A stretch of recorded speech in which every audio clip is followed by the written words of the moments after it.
Aleluia, glória, glória, aleluia, glória, glória eterna,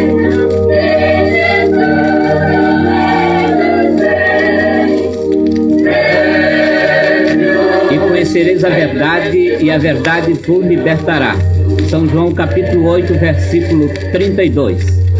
Louvado seja o Deus Todo-Poderoso pelo maravilhoso testemunho da ex-freira, hoje missionária, Loide Rebelo Espaçapan. Ouça com atenção, amor e carinho a ex-freira contar o testemunho de sua conversão. Aleluia, vem Senhor, vem Jesus. Nasci em berço humilde, meu pai homem pobre, porém trabalhador. Todos os esforços empregava para o bem do lar. Minha mãe teve 7 filhos, sendo eu a terceira. Meu pai se converteu ao Evangelho de Jesus Cristo e se encarregou de ganhar minha mãe para Jesus.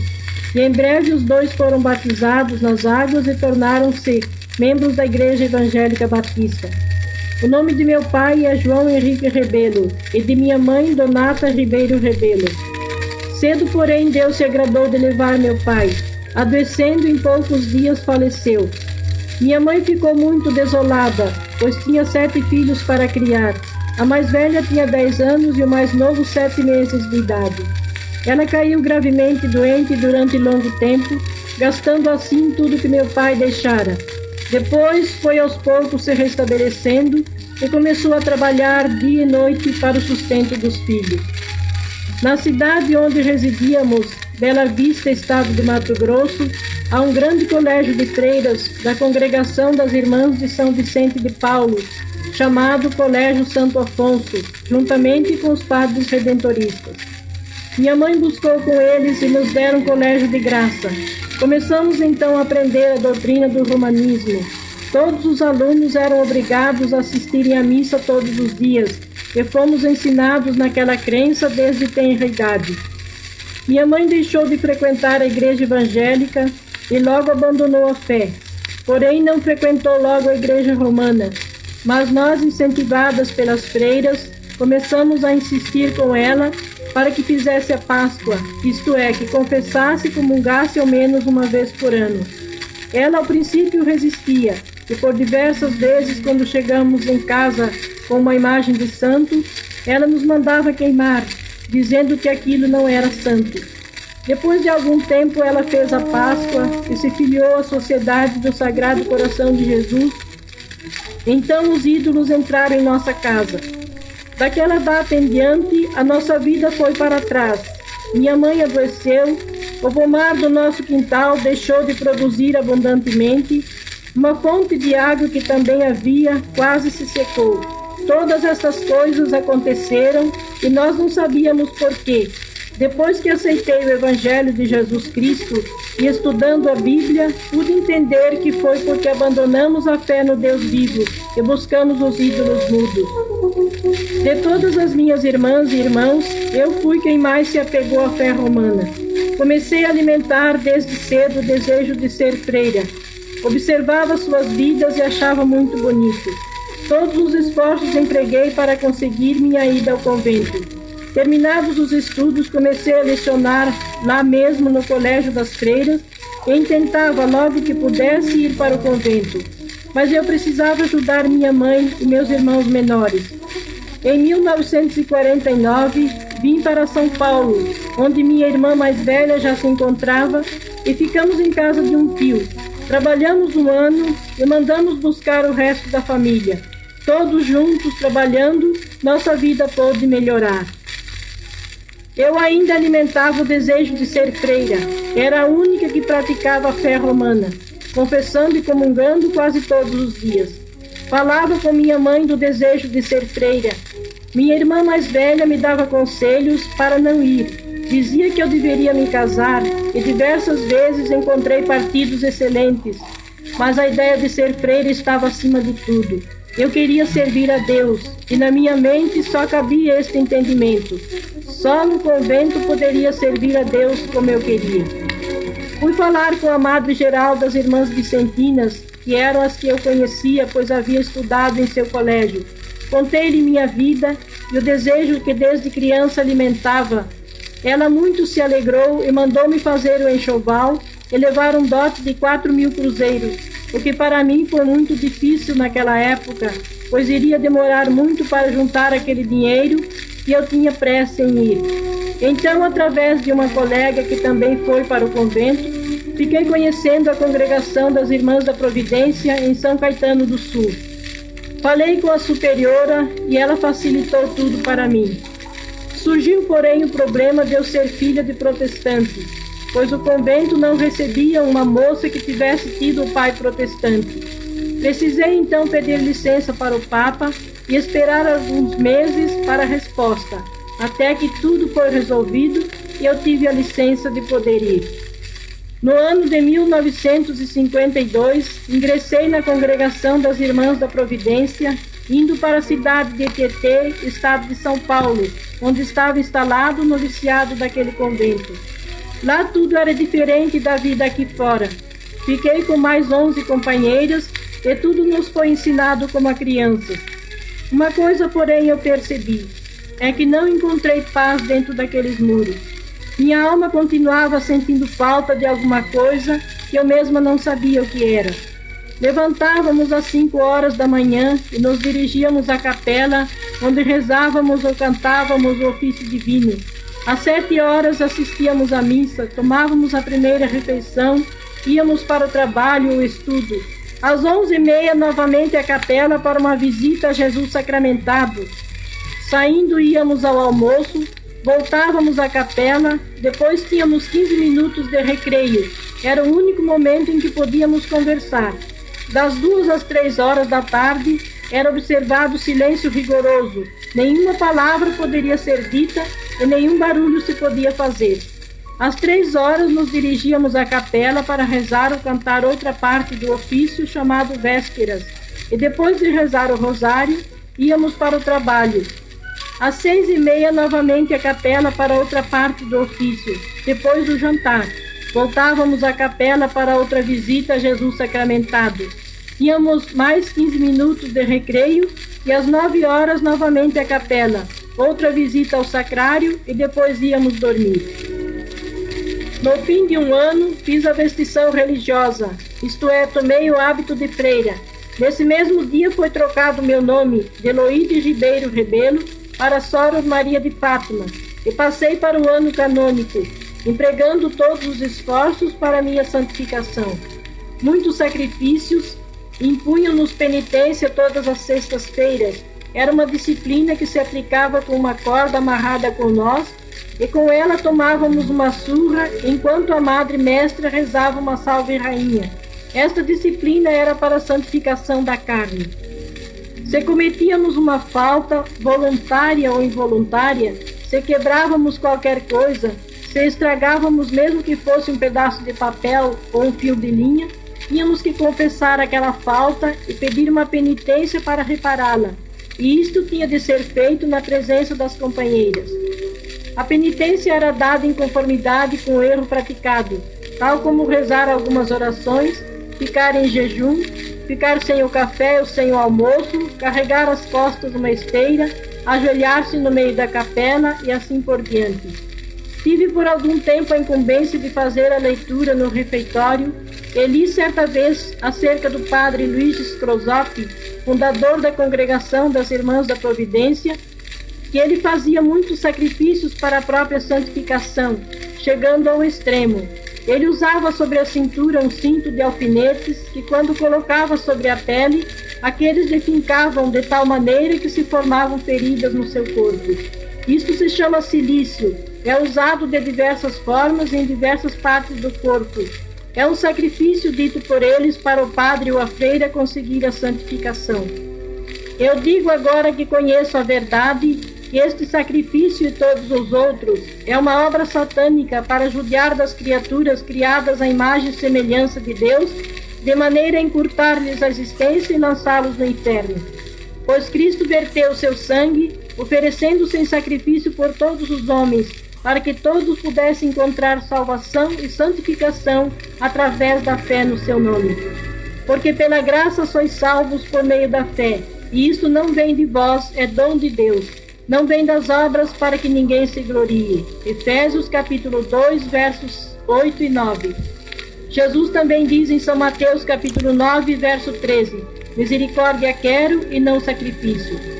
Todas as práticas que fazíamos não podiam transformar a nossa vida. Tudo era superficial e eu sentia uma grande tristeza, pois o tempo passava e nós continuávamos com os mesmos defeitos, as mesmas paixões e sempre esperando uma força sobrenatural que pudesse nos santificar. Quando fui ao convento, levei comigo o Novo Testamento que havia ganho quando criança do vigário de nossa paróquia. Escondi-o na cela e de vez em quando lia, e tudo se tornava confuso para mim, devido no convento os ensinamentos serem contrários.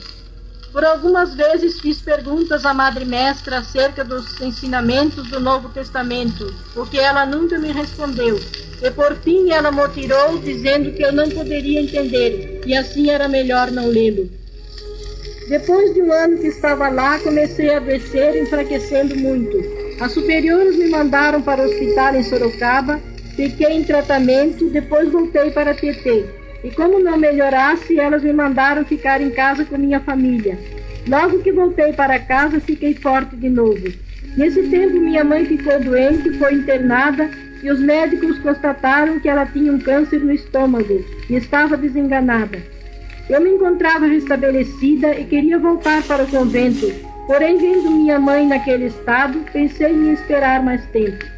Pedi um conselho para a superiora, se eu deveria ficar com minha mãe e cuidar dela até o fim, ou voltar para o convento. A resposta foi: já que eu nada podia fazer pela sua saúde, deveria voltar para o convento e fazer sacrifícios e rezar muito por ela, a fim de ao menos salvar-lhe a alma. Pois disse-me ela, toda mãe que tem uma filha freira se salva. Muito depressa voltei para lá, e todo o meu intento foi fazer sacrifícios a fim de poder salvá-la. Porém, tudo o fiz ignorantemente, pois a Bíblia diz que a salvação não vem pelas obras ou por sacrifícios que fazemos por alguém, mas que a salvação é individual, e a própria pessoa precisa crer e aceitar a Jesus, o único que se ofereceu em sacrifício pela salvação da humanidade. O que nós podemos fazer em favor de outros é falar-lhes de Cristo e ajudá-los por meio de explicações a crer nele para receber salvação. Logo que voltei ao convento, fiquei novamente doente, mas me propus seguir aquela vocação até morrer. Enquanto isto, minha irmã Eunice buscava em todos os lugares cura para minha mãe. Foi nos centros espíritas, nos terreiros de Umbanda, onde lhe diziam que curavam, para lá se dirigia. Até que certa vez lhe falaram de uma tenda armada na Avenida Celso Garcia, no bairro do Tatuapé, estado de São Paulo, e que lá estavam os americanos que curavam enfermos. Imediatamente ela foi pedir para que alguém fosse orar por minha mãe. Um obreiro foi e falou-lhe de Jesus, e orou por ela, e assim, graças a Deus, ela teve a oportunidade de reconciliar-se com Deus. Depois desta oportunidade, minha mãe foi aliviada de todo o sofrimento e morreu dando glória a Deus. Esta é a minha alegria, em saber que meu pai foi fiel ao Senhor Jesus. Minha mãe, embora afastando-se da verdadeira fé, na última hora reconciliou-se com Deus e foi salva. Espero um dia encontrá-los na glória.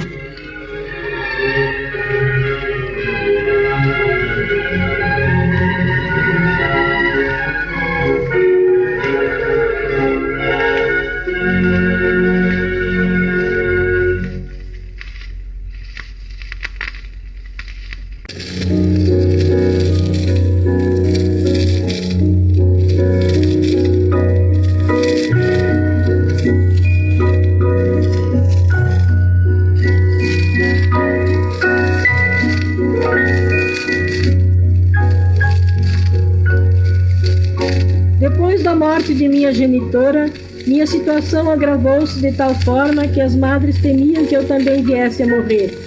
Minha irmã Eunice, a única da família que havia se convertido a Jesus, foi buscar cura para a mamãe e Deus a chamou. Logo que ela aceitou a fé e recebeu grandes bênçãos, foi ao convento e falou-me de Jesus e de como Deus a transformara. No momento eu não criei, Ela, voltando para casa, começou a orar, pedindo a Deus que me tirasse do convento e me salvasse.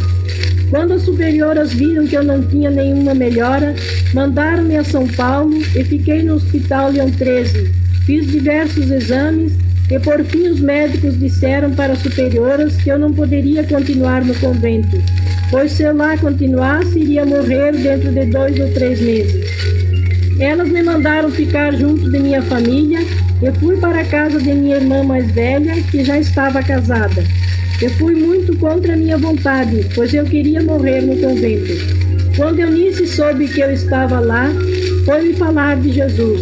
Chegou com a Bíblia na mão e começou a falar de Cristo e da necessidade que eu tinha de aceitá-lo como meu Salvador e da esperança que a palavra de Deus me oferecia. Depois de pregar com muita convicção a palavra de Deus, ela perguntou se eu queria aceitar Jesus como meu Salvador. Eu pensava ter Jesus, pois trazia no peito um grande crucifixo. Ela me explicou que aquele não era Jesus, e sim uma imagem, e eu precisava de Jesus vivo dentro do meu coração, e que podia transformar a minha vida e curar as minhas enfermidades. Então lhe respondi: quero aceitar Jesus. Orou por mim e me fez repetir uma oração juntamente com ela. Tudo que minha irmã falou foi estranho para mim. Porém, depois daquela oração, senti que alguma coisa havia acontecido comigo. No outro dia fui à tenda, onde estava sendo pregado o Evangelho. Achei tudo diferente, mas senti-me muito bem. Daquela data em diante, comecei a viver uma nova vida, a vida eterna, pois Jesus me libertou dos pecados, da enfermidade e da idolatria, pois conheci a verdade, e em São João capítulo 8, verso 32 está escrito: conhecereis a verdade e a verdade vos libertará. E em São João 14, 6, eu sou o caminho, a verdade e a vida, e ninguém vem ao Pai a não ser por mim. Aquilo que eu buscava há tanto tempo e nem no convento encontrara, encontrei debaixo de uma tenda de lona, onde era pregado o Evangelho de Jesus Cristo. Encontrei paz, alegria e vontade de viver e fazer a vontade de Deus, porque graças a Deus fui salva por Jesus. Aleluia. Só Deus pode transformar verdadeiramente a vida de uma criatura pecadora. Eu que desde criança aprendi a amar a idolatria, eu trazia sobre o meu corpo tantas imagens e medalhas de todas as espécies, escapulário que me defenderia do fogo do purgatório, doutrina antibíblica, pois a palavra de Deus diz que aceitando a Cristo, crendo nele, se passa da morte para a vida, e não há mais condenação. Este texto está em São João, capítulo 5, verso 24.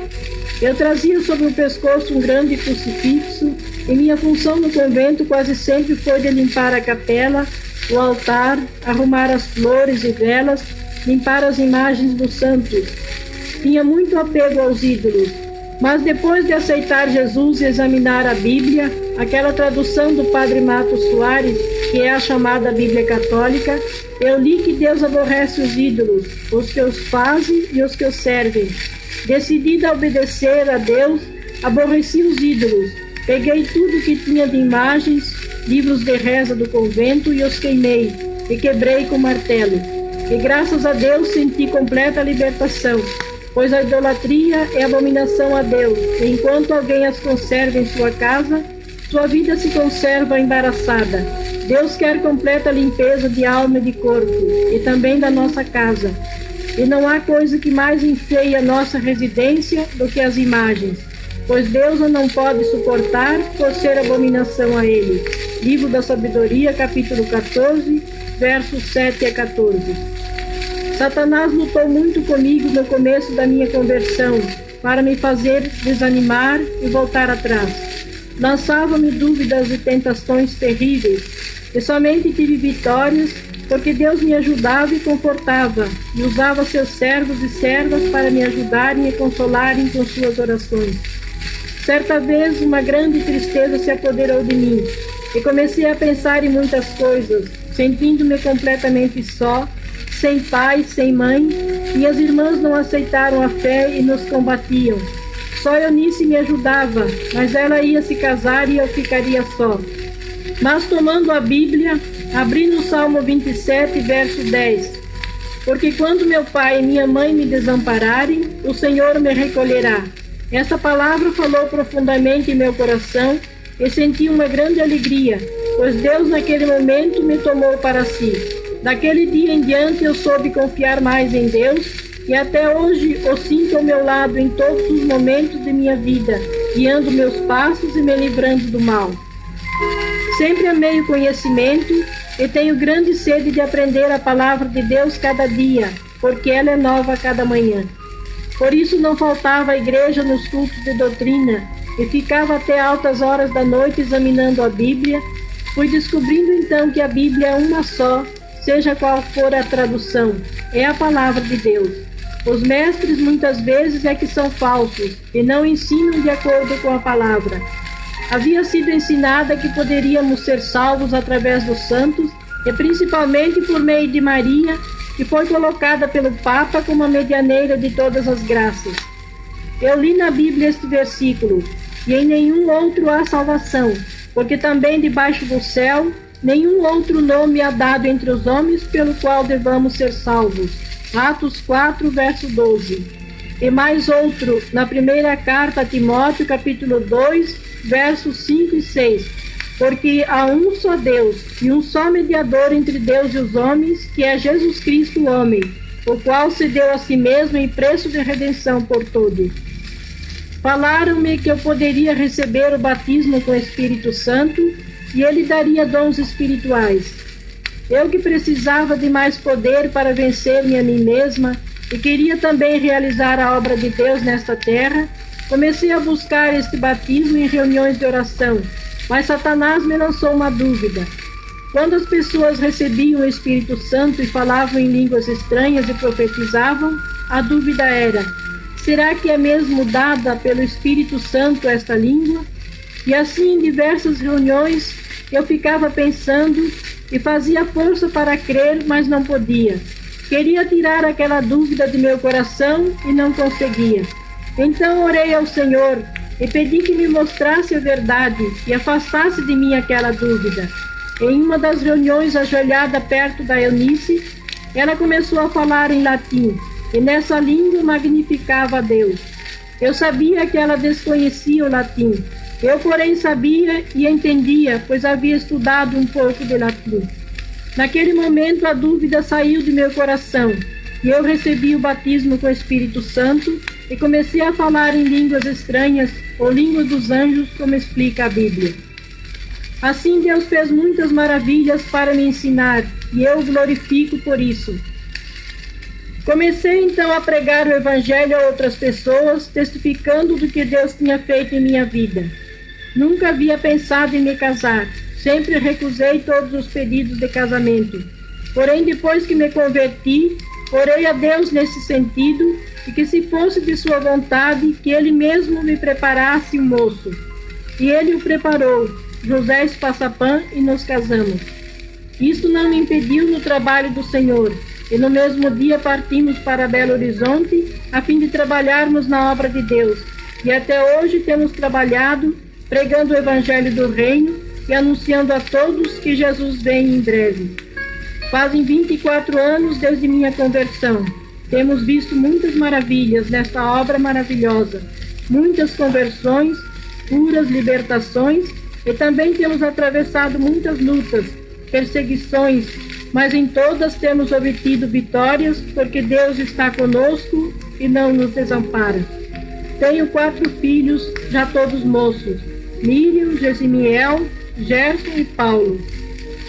Depois de 6 anos de minha conversão, voltei ao convento e tive a oportunidade de falar de Cristo para as superiores, mostrando a elas o que o Senhor havia feito por mim. O meu pedido ao Deus Todo-Poderoso, meu Senhor, Redentor e Rei, é que este testemunho de tudo o que Ele mesmo fez em minha vida possa servir de estímulo a muitos crentes e também de um meio para que muitas almas possam encontrar a salvação em Jesus Cristo, e que tudo seja para a honra e glória do seu precioso nome. Amém. Com este testemunho real e verdadeiro, esperamos que Deus tenha tocado em seu coração e assim possa aceitar a Jesus como seu único Salvador. E em seguida, uma oração pelo esposo da ex-freira, o pastor José Esparça Pan. Senhor nosso Deus e nosso Pai, Pai da sabedoria, Pai do amor, Pai da grandeza, Tu que revelas os corações, abençoa aqueles que ouvem esta mensagem, este testemunho. Senhor, Tu tens a chave na mão, a chave que abre e ninguém fecha, a chave que fecha e ninguém abre. Ajuda, Senhor, a compreensão, os pensamentos, abre os corações para que entendam a Tua palavra, para que compreendam a Tua palavra e possam deixar os pecados e entrar na vida eterna através do Teu Espírito, através do Teu poder. Ó Deus, nós confiamos na obra do Teu Espírito. Abençoa, Senhor. Eu peço em nome de Jesus Cristo, o Teu bendito Filho. Amém. Vem Santo, vem Jesus. No Pentecoste o Santo Espírito desceu com obras e poder. Seu testemunho os homens convenceu, milhares a se converter. Saíram frentes pelo mundo então, pregaram Cristo sem temor. Sofreram a morte a perda dos seus bens, mas triunfaram com valor. Vem Santo Espírito, o mundo em trevas está. Nós carecemos teu amor, teu poder, unção. Toma-te sobre nós, que nos implorar. Vem Santo Espírito, a igreja renovar. Nos séculos e nessa escuridão, a igreja pede o seu fervor. O justo viverá de fé, a novo grande reformador. Depois a igreja começou a orar, e o povo santo a descer. Não precisamos desta chama, Deus, para o mundo hoje convencer. Vem Santo Espírito, o mundo em trevas está. Nós carecemos teu amor, teu poder, tua unção. Toma-te sobre nós, e nos implorar. Vem Santo Espírito, a igreja renovar.